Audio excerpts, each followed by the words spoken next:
It's good to be back in this pulpit after a couple of weeks away. As many of you know, the last couple of weeks I was leading a group of diocesan pilgrims, some from this congregation and some from other congregations around our diocese, on pilgrimage to the Holy Land, to Israel, Palestine. So a week ago, I'm a little tired actually, because a week ago I was up all night, spending the night in one of my favorite places. I've never had an opportunity to do this before, but I wanted to make it happen on this trip.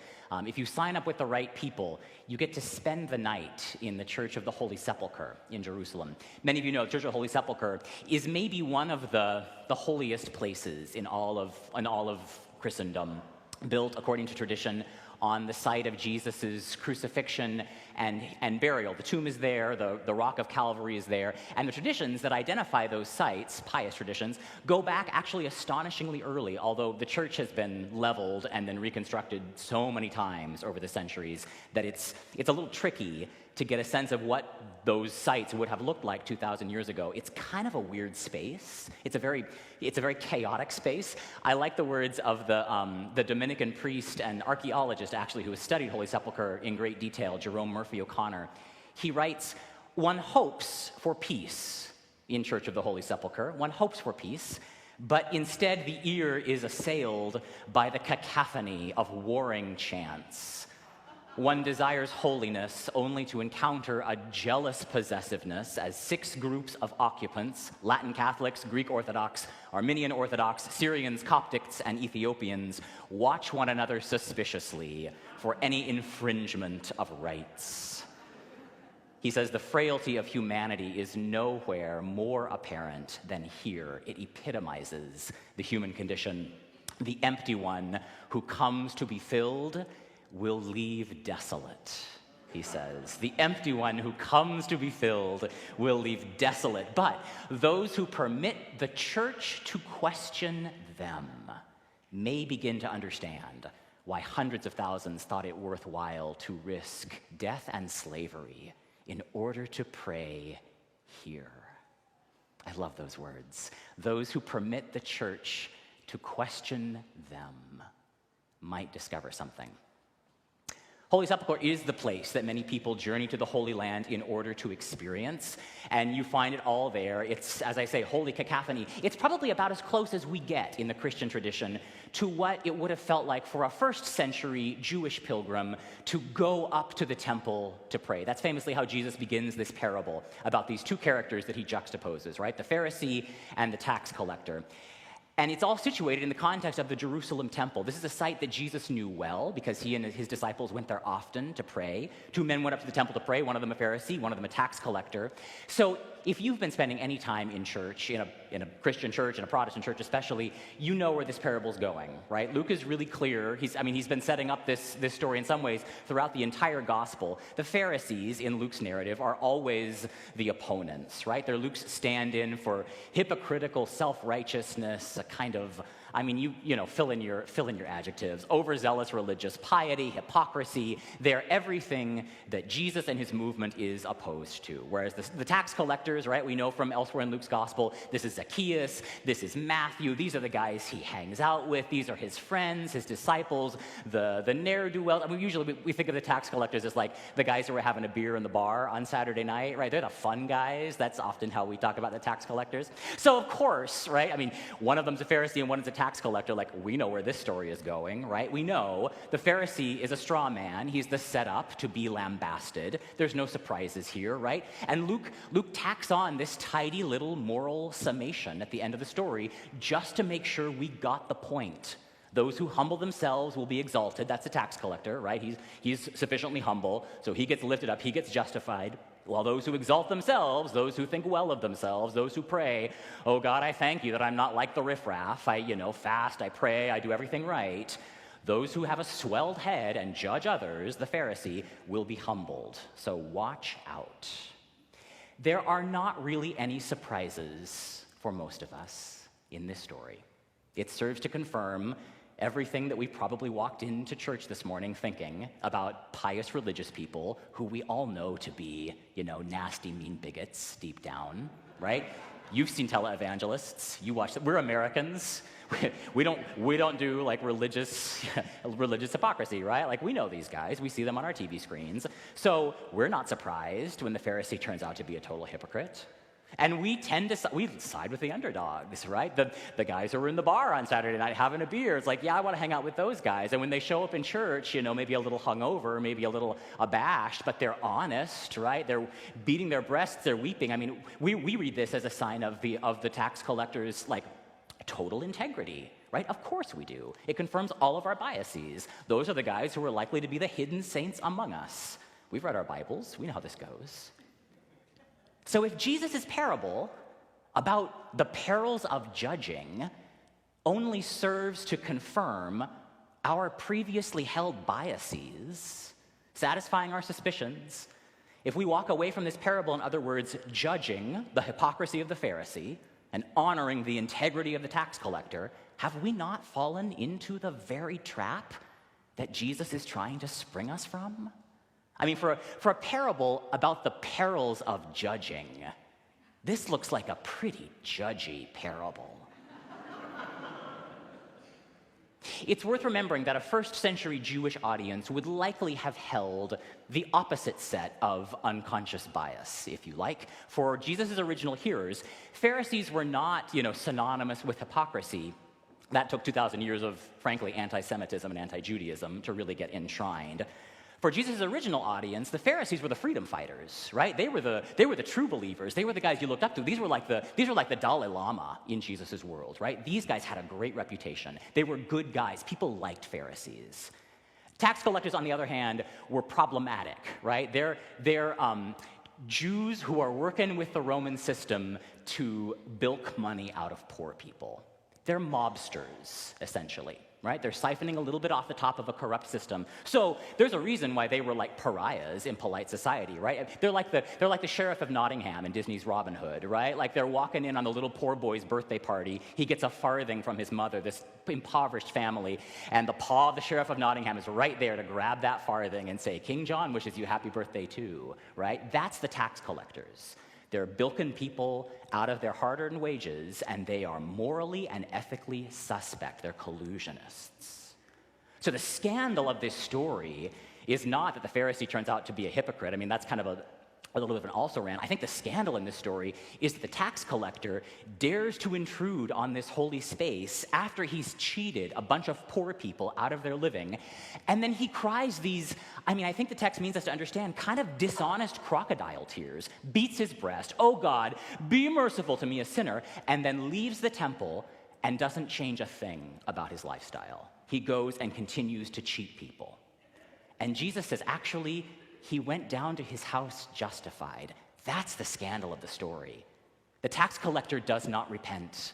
He does not change his ways. There's no comeuppance for this guy who is a total cheat. He cries his crocodile tears. He goes to confession, confesses his sins, and then walks right out the door and goes on to do everything he's just confessed once again. He puts on a show of remorse and asks God to look the other way while he keeps engaging what all of Jesus' listeners would have known to be highly immoral and unethical behavior.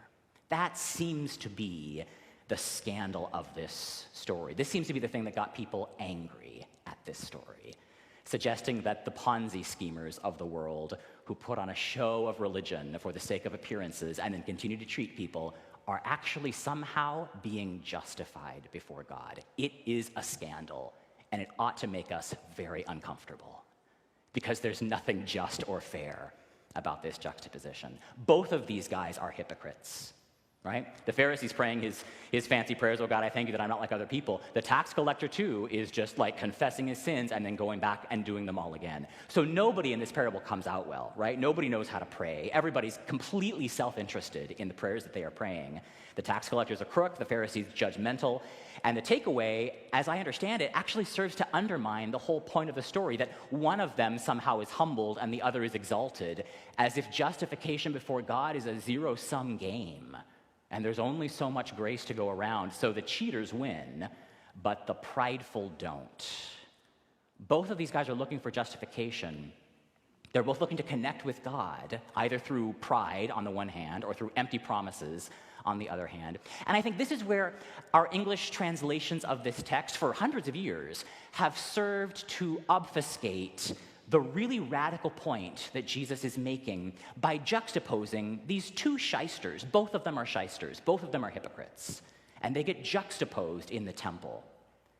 And ever since the King James Bible first rendered this parable in English, Luke's punchline has been rendered, truly I tell you, one man, the tax collector, went down to his home justified instead of, rather than, the other one. Tax collector wins, Pharisee loses. There's got to be a good guy and a bad guy, right? The easy religious dichotomy between good and evil must be maintained. We need to know who's right and who's wrong.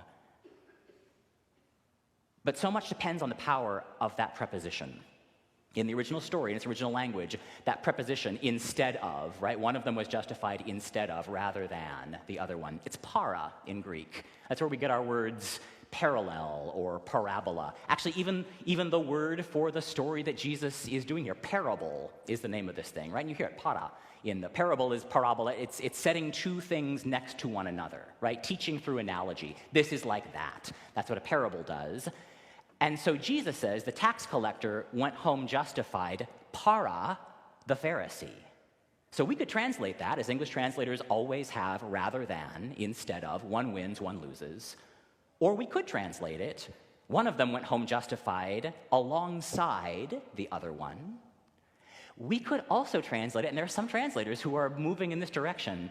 It might be that what Jesus means us to hear is the tax collector went down to his home justified because of the Pharisee. What does that mean? How does this story change if we understand Jesus' take-home message to be, truly I tell you, the tax collector goes down to his home justified because of the Pharisee? How does the Pharisee, with his smug little self-righteous prayer, oh God, I thank you that I am not like the riffraff, how does that prayer make the tax collector right before God? What kind of a justification is this? What does Jesus, what can he possibly mean about how justification works if these two guys are somehow justifying one another before God in the context of their completely self-interested, dishonest, overly pious, false crocodile tear-laden prayers? So a week ago, I was sleeping, I was trying to stay awake in the Church of the Holy Sepulchre. What happens is you have to put your name on a list. You have to find the Franciscans. They keep the list in the sacristy. There's about 15 slots. When I first found the guy, I'm like, hey, is there any space this week to spend the night in Holy Sepulchre? He's like, oh, no, we're booked up. He took me in, he took pity on me, he took me in. There were 2 spots that night, Saturday night. He's like, oh, great. Saturday night's a really great night to be here. Because at midnight, the Greek Orthodox take over the space, and they do their service of Sunday Matins. It's the first celebration of the resurrection. It's a really cool thing to witness. I'm like, awesome, sure. So, I get there at 8 o'clock. They lock the door. There's 15 of us. We have the entirety of Holy Sepulchre to ourselves for about 4 hours. It was amazing. It's freezing cold because everything's stone. I brought a little bit of fruit to kind of, keep me awake, try to keep me awake. And then at midnight, right, they open up the doors, and the place was flooded with Orthodox believers, right? And I don't know if you've ever been to an Orthodox service.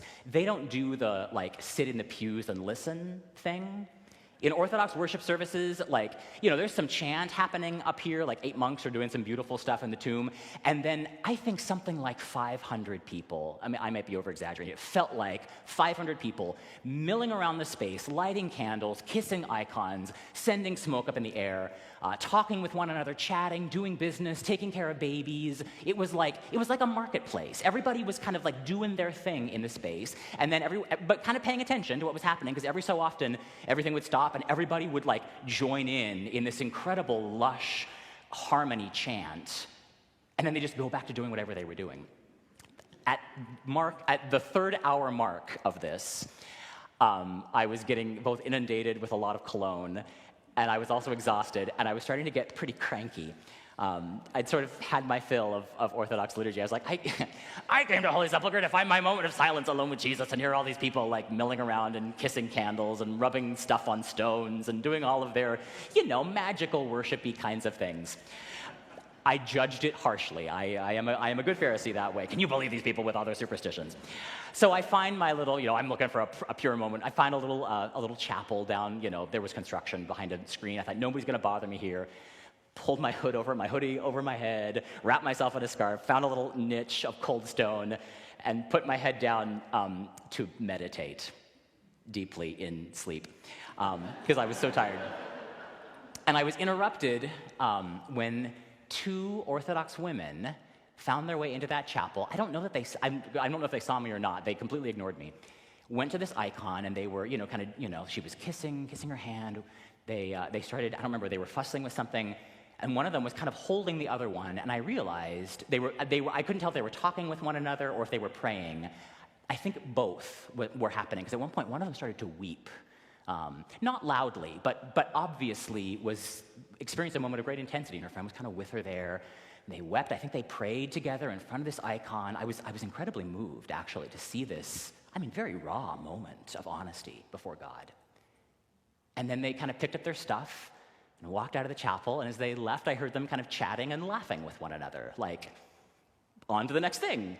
And I was completely befuddled. I was trying to make sense of what I had just seen. Because two of us went into that chapel to pray that day. Two of us went up to the temple to pray. I was looking for some intense religious experience. I was looking for profound silence, for the voice of God to come booming through the clouds and speaking directly to me. That did not happen. I fell asleep. But I watched my fellow pilgrim, this woman who does not share my language, who does not share my belief system or my devotional practices, my life experience. I got to witness her kind of like we heard about in the Psalm 84, right? How dear to me is your dwelling, O Lord of hosts. My soul has a desire, a longing for the courts of the Lord. He's talked about the temple, right? My heart and my flesh rejoice in the living God. The sparrow has found her a house. The sparrow has found her a house, and the swallow a nest, where she may lay her young by the side of your altars, O Lord of hosts. That was what I got to see. One of the world's swallows making a nest there beside the altars of her God.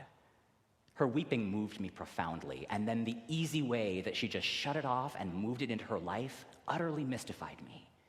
This is a piety and a devotion that attracts me and also unsettles me. And I've been thinking a lot about Jerome Murphy O'Connor's words about the Church of the Holy Sepulchre, where this all took place. The empty who come to be filled will leave desolate. But those who permit the church to question them may begin to understand why hundreds of thousands thought it worthwhile to risk death and slavery in order to pray here. Truly, I tell you, one of these went back home justified because of the other one. So what does this parable mean? If one of us is justified by the weird, unfamiliar, maybe uncomfortable prayers of another one. That sanctification is not a zero-sum game. Some of us lose, some of us win. I think that's a piece of it. That we all come into the temple together, hypocrites and criminals, ultra-Orthodox, functional atheists, and we stand here as equals before our God. That prayer is 1,000 different things, but that the temple is about this weird kind of community, a place of prayer that is grounded in difference and the ordinariness of life and all of the bad ways in which we pray self-interestedly, hypocritically, poorly, haltingly. We light our candles, we mumble through our Hail Marys, we venerate our favorite icons, or we just, sit in the back row hoping that nobody's going to see us, nobody's going to notice us, nobody's going to talk to us. That is what the temple is built to do. There's no one way to worship God. There's no right way to pray. There are 1,000 deeply unsettling ways to experience God's grace across the differences that divide us one from another. But I think what this story is about is that the Pharisee and the tax collectors are like brothers in this thing. They are one another's keepers. They are tied together in a single garment of destiny. That seems to be Jesus' point. The prayers of the one justify the other, even though those prayers are weird and immoral and unsettling. In order to find themselves right before God, they depend on each other. They need each other's prayers. And then when they take a deep breath and look each other in the eye, continuing all the while to mistrust, to judge each other, they move into their day, they work at cross purposes. These are two guys who are working to undermine the livelihood of the other. They are at each other's throats. But for one instant, for one terrifying, scandalous, unsettling moment, caught in a moment of mutually self-interested, hypocritical praying. For that moment, their justification depends on each other. For those who humble themselves will be exalted, and those who exalt themselves will be humbled, which I think is another way of saying that we're all going to find ourselves on the same playing field eventually. We're all going to die someday. So this temple is like our practice for that. Maybe we come to find our private moment with God, but what we discover, I think, is this whole messy world of one another. This is the side of redemption. This is the side of justification. This is how God speaks to, at least to me, 9 times out of 10, right? Not disembodied voices coming from a cloud. In the coughs and the shuffles and the weeping and the praying and the bad cologne of the people around you, shuffling around the space, making their devotions, coming forward to this altar, going to light a candle, going in the back, singing along, not singing along, watching their watch. How much longer is the service going to take? That is temple worship. The empty who come to be filled may leave disappointed, but those who permit the prayers of their enemy to question them may begin to understand why hundreds of thousands have thought it worthwhile to risk life and limb in order to say a prayer in God's holy temple.